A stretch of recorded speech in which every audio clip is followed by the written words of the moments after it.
Hello everyone. कल हमारा AP का लास्ट लेक्चर था।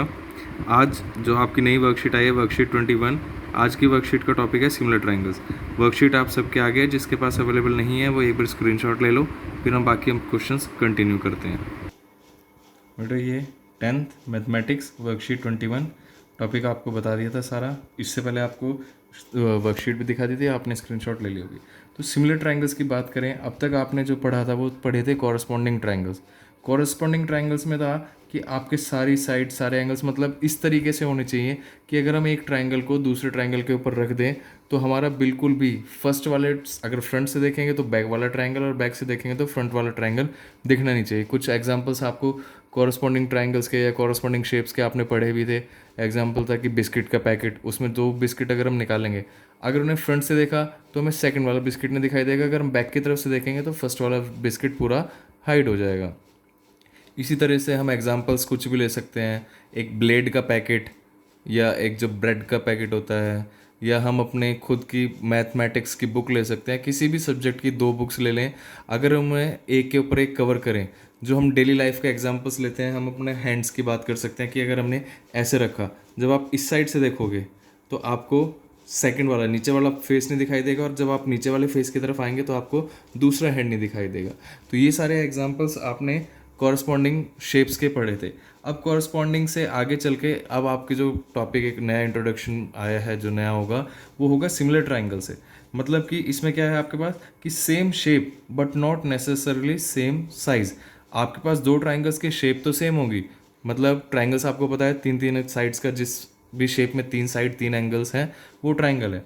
तो आपके पास हमेशा याद रखना सेम शेप, सेम शेप कि आपकी शेप तो सेम होगी बट उसका साइज नेसेसरली नॉट नेसेसरली, हमेशा ऐसा नहीं है कि आपके पास हमेशा ही अलग होगा। कुछ केसेस में सेम भी हो सकता है पर उसका साइज सेम ज़्यादातर केसेस में नहीं मिलेगा, हमें बस से शेप इक्वल मिलेगी।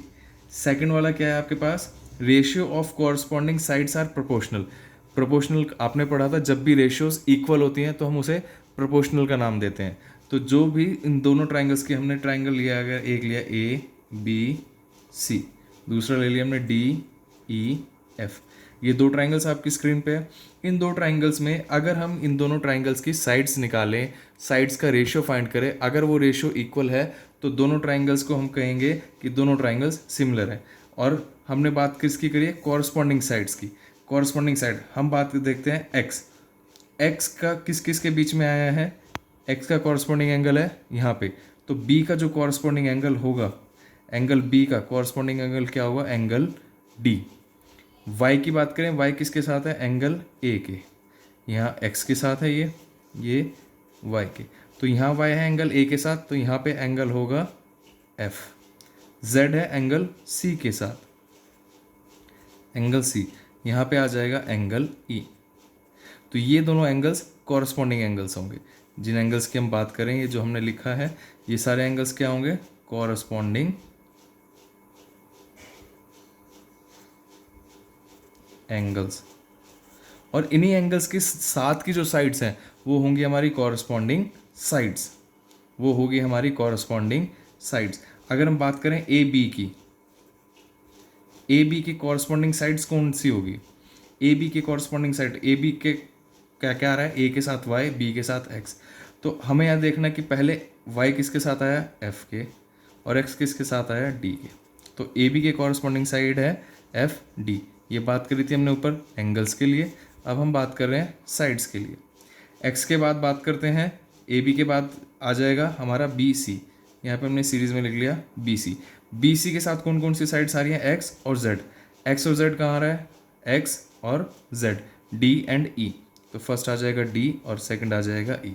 तीसरी साइड की बात करें तो वो है ए सी।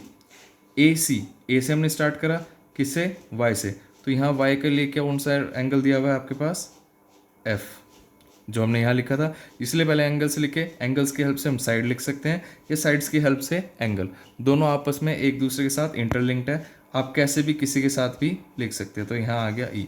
तो ये हमारी हैं कॉरस्पॉन्डिंग साइड्स,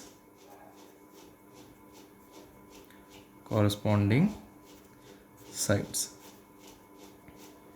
तो आपके जो आज की वर्कशीट है, सबसे पहला टॉपिक उसमें यही दिया हुआ था। सबसे पहले आपको कॉरस्पॉन्डिंग एंगल्स, कॉरस्पॉन्डिंग साइड से अगर समझ में आ गया तो हम अपनी वर्कशीट जब आप देखोगे तो उसमें आपको सबसे पहले दिया हुआ था सिमिलर ट्रायंगल्स के बारे में एक्सप्लेन किया है, और उसमें भी सेम डेफिनेशन आपको मिल जाएगी कि आपके पास शेप तो सेम होगी लेकिन उसका साइज़ डिफरेंट होगा। तो ये बात है दो सिमिलर ट्रायंगल्स की, हमेशा याद रखना है। सिमिलर ट्रायंगल्स कौन से ट्रायंगल्स हैं? जो शेप सेम होगा लेकिन उनका साइज़ नेसेसरली इक्वल नहीं होगा। हर केसेस में इक्वल नहीं होगा, कुछ केसेस में इक्वल हो भी सकता है, कुछ केसेस में इक्वल नहीं होगा। दूसरा पार्ट आएगा ratio of corresponding sides are proportional. उनकी जो कॉरस्पॉन्डिंग साइड्स है, अगर ये साइड्स दी हुई हैं, इनका रेशियो निकालें तो वो हमेशा इक्वल आएगा।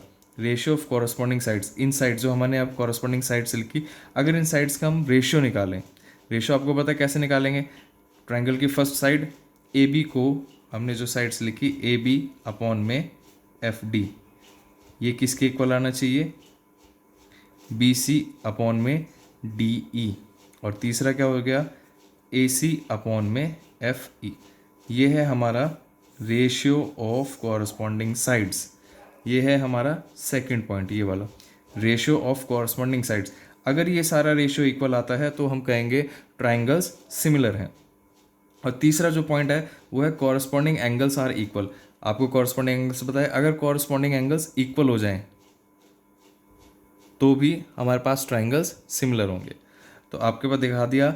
अब दो ट्रायंगल्स सिमिलर कैसे कैसे हो सकते हैं? या तो उनका कॉरस्पॉन्डिंग साइड्स की जो रेशियो है वो प्रोपोर्शनल आ जाए। प्रोपोर्शनल का मतलब आपको बता दिया था, जब रेशियोज इक्वल होंगी तो वो क्या होगा? प्रोपोर्शनल का नाम आ जाएगा। या फिर उनका एंगल्स इक्वल हो जाए, उनके कॉरस्पॉन्डिंग एंगल्स इक्वल हो जाएं। कॉरस्पॉन्डिंग एंगल्स आपको लिखना बता दिया कि कॉरस्पॉन्डिंग एंगल्स कैसे लिखेंगे।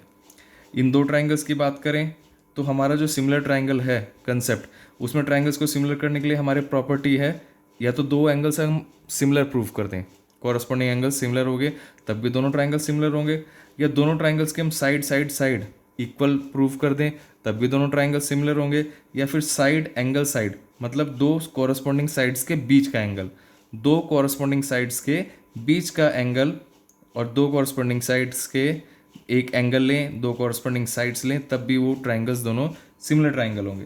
तो ऐसे ही जब आपकी वर्कशीट पे आगे चलेंगे तो फर्स्ट बॉक्स में जो आपको दिया हुआ है वो सिमिलर ट्रायंगल्स की डेफिनेशन बता दी।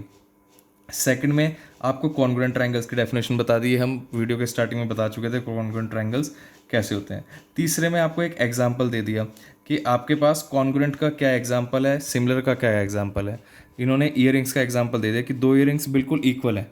जहाँ आपको बताया था जब बिल्कुल इक्वल होगी शेप्स, दोनों शेप्स बिल्कुल इक्वल होगी तो उसके लिए हम कॉन्ग्रुएंट का वर्ड यूज़ करेंगे। और जब वो उनका शेप इक्वल होगी, सिर्फ साइज इक्वल ना हो, तब हम सिमिलर का यूज़ करेंगे। तो इसी केस में अभी आपको जो बताया सारी कि कैसे कैसे एंगल्स इक्वल ट्रायंगल सिमिलर होंगे, क्या होगा, उसके लिए इन्होंने आपको एक ओवल शेप में दिया हुआ है कि triangles and P Q R, इन दोनों के बारे में बताया, उनकी साइड्स की रेशियो बताया, उनका एंगल बनता है कॉरस्पॉन्डिंग एंगल्स।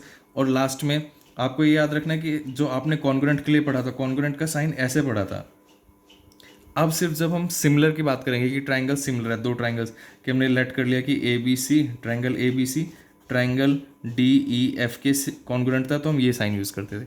अब जब हमें यूज़ करना होगा तो हम करेंगे ए बी सी सिमिलर, किसी एक ट्रायंगल लेट कर लिया हमने ट्रायंगल पी क्यू आर, तो ट्रायंगल पी क्यू आर, तो आपको याद रखना ये एक एस जैसा साइन कि हमारा जो एस एक हॉरिजॉन्टल वर्टिकल ना होकर एक हॉरिजॉन्टल लेटा दिया जैसे एस बना दिया, तो वो हमारा सिमिलर ट्रायंगल्स के लिए यूज़ होगा। ये सबसे बड़ा आपको ध्यान रखना है कि अब हम हर जगह ये नहीं लिखेंगे कि triangle A B C similar S I M I L A R to triangle P Q R. अब हम सिमिलर साइड ट्रायंगल का एक जो हमने नोटिफिकेशन है उसका सिमिलर ट्रायंगल का साइन है वो यूज़ करेंगे। तो इसी सारे क्वेश्चंस को करते हुए इसमें आपको आगे कुछ एग्जांपल्स भी दे दिए। फर्स्ट क्वेश्चन आपको दे दिया कि फुट स्टेप्स दिए हुए हैं, इसमें आपको बताना है क्या फिगर कॉन्ग्रुएंट है। तो जहाँ आप ये चेक करोगे कि दोनों एक दूसरे की मिरर इमेज है, एग्जैक्ट आ रहा है, तो वो कॉन्ग्रुएंट होगा। अगर वो एग्जैक्ट नहीं आ रहा, एक दूसरे को एग्जैक्ट कवर नहीं करेंगे, तो वो कॉन्ग्रुएंट नहीं होगा।